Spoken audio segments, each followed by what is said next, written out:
a warm and dry autumn, a Mediterranean thunderstorm struck the Gaza Strip on Tuesday. The rain washed away the grey dust from the airstrikes and dispelled the smoke and fire from the last night's explosions. Hundreds of thousands of refugees now live in the south of the sector in cramped shelters with little food or water. Water consumption in the Gaza Strip has dropped by 90% since the conflict began, and many families run outside to enjoy the moisture and replenish their water supplies. However, the initial relief from the rain quickly dissipated.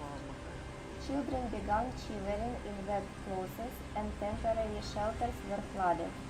Roads and open ground turned to mud. More storms and cooler temperatures are expected next week.